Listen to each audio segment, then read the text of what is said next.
بسم اللہ الرحمن الرحیم۔ السلام علیکم دوستو۔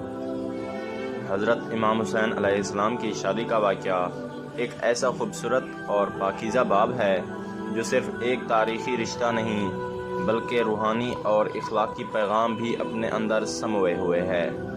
یہ واقعہ نہ صرف محبت اور وفاداری کی اعلیٰ مثال ہے بلکہ اس میں اہل بیت کی عظمت اور پاکیزگی بھی جھلکتی ہے۔ حضرت امام حسین علیہ السلام رسول خدا صلی اللہ علیہ وآلہ وسلم کے نواسے حضرت علی علیہ السلام اور حضرت فاطمہ الزہرا سلام اللہ علیہا کے بیٹے تھے۔ آپ بچپن ہی سے رسول اکرم صلی اللہ علیہ وآلہ وسلم کی گود میں پلے۔ ان کی تربیت نبی کریم صلی اللہ علیہ وآلہ وسلم اور حضرت علی علیہ السلام جیسی عظیم ہستیوں کے زیر سایہ ہوئی۔ بچپن ہی سے امام حسین علیہ السلام میں علم، حلم، اخلاق، صبر، شجاعت اور عبادت کی جھلک نمایاں تھی۔ جب آپ جوانی کو پہنچے تو مدینہ کے لوگ آپ کی خوبصورتی، بردباری اور کردار کے گریزاں تھے۔ ہر گھر میں آپ کا چرچا تھا۔ نانا صلی اللہ علیہ وسلم کی دعاؤں، ماں کے تقدس اور باپ کی شجاعت کا اثر آپ کی شخصیت پر صاف دکھائی دیتا تھا۔ اسی دوران حضرت علی علیہ السلام اور اہل بیت کے بزرگوں نے امام حسین علیہ السلام کے لیے ایک نیک سیرت، باعفت اور دیانت دار بیوی کی تلاش شروع کی۔ کئی قبیلوں سے بات چیت ہوئی لیکن بالآخر ان کی نظر قبیلہ بنی کلب کی ایک نہایت پاکیزہ، حسین، باادب اور شریف بیٹی پر جا ٹھہری جن کا نام حضرت رباب تھا۔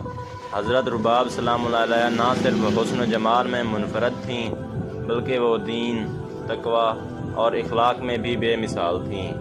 ان کے والد امر القیس قبیلہ بنی کلب کے سردار تھے جو خود ایک نیک، باشعور اور باوقار انسان تھے۔ وہ اہل بیت علیہ السلام کی عزت کرتے تھے اور حضرت علی علیہ السلام کو بہت قدر کی نگاہ سے دیکھتے تھے۔ جب حضرت علی علیہ السلام نے رباب سلام اللہ علیہ کے والد سے رشتے کی بات کی تو امر القیس کی خوشی کی انتہا نہ رہی۔ انہوں نے اس رشتے کو اپنے لیے باعث فخر اور عزت سمجھا۔ انہوں نے بخوشی یہ نسبت قبول کی اور یوں حضرت رباب کا نکاح حضرت امام حسین سے طے پایا۔ نکاح کی تقریب نہایت سادہ، پاکیزہ اور اسلامی اصولوں کے مطابق ہوئی۔ نہ کوئی نمود و نمائش تھی، نہ دنیاوی جاہ و جلال، سب کچھ سچائی، تقوی اور اخلاص پر مبنی تھا۔ نکاح کے وقت مہر بھی سادگی سے طے کیا گیا۔ اس نکاح کے گواہ صحابہ کرام، اہل بیت کے افراد اور قریش کے معتبر لوگ تھے۔ رسول خدا صلی اللہ علیہ وآلہ وسلم کی سنت کے مطابق دعا و برکت کے ساتھ نکاح مکمل ہوا۔ شادی کے بعد حضرت رباب کو مدینہ میں اہل بیت کے گھر میں ایک خاص مقام ملا۔ وہ نہایت محبت، ادب، عاجزی اور وفاداری سے زندگی گزارنے لگیں۔ امام حسین اور رباب کے درمیان تعلق صرف شوہر و بیوی کا نہیں تھا بلکہ روحانی ہم آہنگی کا بھی تھا۔ وہ ایک دوسرے کی روح کی آواز بن چکے تھے۔ امام حسین علیہ السلام حضرت رباب سلام اللہ علیہ کا بہت احترام کرتے، ان سے نرمی سے پیش آتے، ان کی خواہشات کا خیال رکھتے اور ہر وقت ان کے چہرے پر خوشی دیکھنا چاہتے۔ حضرت رباب نے بھی امام حسین علیہ السلام کے ساتھ نہایت وفاداری، قربانی، صبر اور محبت کا مظاہرہ کیا۔ وہ ہمیشہ ان کے ساتھ رہیں، ان کے دکھ درد کی ساتھی بنی اور ان کے ہر سفر میں ساتھ رہیں، یہاں تک کہ کربلا کے میدان تک ان کا ساتھ نہ چھوڑا۔ حضرت امام حسین علیہ السلام اور حضرت رباب سلام اللہ علیہ کے یہاں دو اولادیں ہوئیں، ایک بیٹی جن کا نام حضرت سکینہ تھا اور ایک بیٹا جن کا نام علی اصغر۔ حضرت سکینہ اپنے والد کی لاڈلی تھیں۔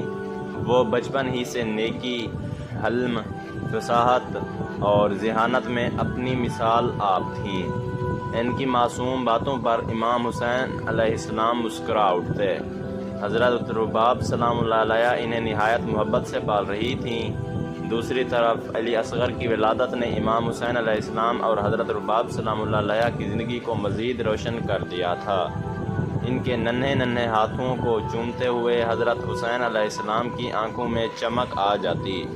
ان کا ہر لمحہ، ہر ساتھ بچوں کے ساتھ بھرپور محبت سے گزرتا تھا۔ وقت گزرتا گیا اور کربلا کی آزمائش قریب آ گئی۔ یزید کی بیعت نہ کرنے کا فیصلہ امام حسین علیہ السلام نے کیا۔ کیونکہ یہ بیعت دین کی روح کے خلاف تھی۔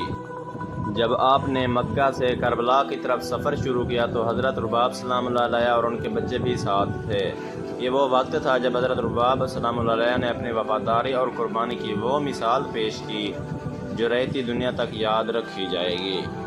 کربلا کے میدان میں حضرت امام حسین علیہ السلام نے دین کی حفاظت کے لیے اپنی جان قربان کی، لیکن حضرت رباب سلام اللہ علیہ کی قربانی کم نہ تھی۔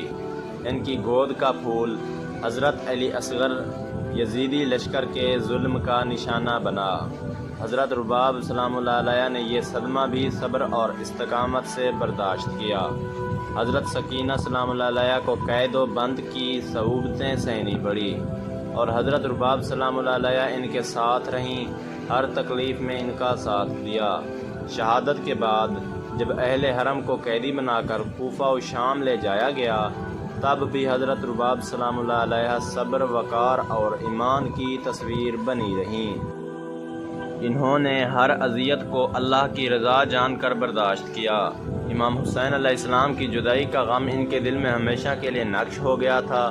کہا جاتا ہے کہ حضرت رباب سلام اللہ علیہ نے امام حسین علیہ السلام کی شہادت کے بعد اپنا بقیہ وقت مدینہ میں گزارا، لیکن کبھی سائے میں نہ بیٹھیں، کبھی ٹھنڈا پانی نہ پیا اور کبھی سکون سے نہ سوئیں۔ وہ ہمیشہ امام حسین علیہ السلام کی یاد میں آنسو بہاتی رہیں۔ آخر کار چند مہینے بعد وہ بھی اس دنیا سے رخصت ہو گئیں۔ حضرت امام حسین اور حضرت رباب کی شادی کا یہ واقعہ صرف ایک شادی نہیں بلکہ پاکیزگی، قربانی، محبت، وفاداری اور صبر کی ایسی داستان ہے جو رہتی دنیا تک دلوں کو چھوتی رہے گی۔ ان کی زندگی ہمیں سکھاتی ہے کہ رشتے صرف جسمانی نہیں ہوتے بلکہ روحانی اور ایمانی بھی ہوتے ہیں۔ جب رشتے خدا کے لیے ہوں، دین کے لیے ہوں تو وہ قیامت تک زندہ رہتے ہیں۔ یہ نکاح ایک عظیم امام اور ایک پاکیزہ خاتون کا رشتہ تھا جس میں نہ دنیاوی حرص تھی نہ ظاہری دکھاوا، صرف اللہ کی رضا اور دین کی خدمت تھی۔ ایسی ہی شادیوں میں برکت ہوتی ہے، ایسی ہی زندگیوں میں سکون ہوتا ہے۔ امام حسین علیہ السلام اور حضرت رباب سلام اللہ علیہ کی محبت، وفاداری اور صبر ہمیں سکھاتے ہیں کہ عشق حقیقی کیا ہوتا ہے، دین کے لیے قربانی کیا ہوتی ہے اور صبر کی انتہا کیا ہوتی ہے۔ مزید ایسی ویڈیوز کے لیے میرے چینل کو لازمی لائک اور سبسکرائب کریں اور ساتھ میں دیے گئے گھنٹی کے نشان کو دبانا نہ بھولیں۔ شکریہ دوستو۔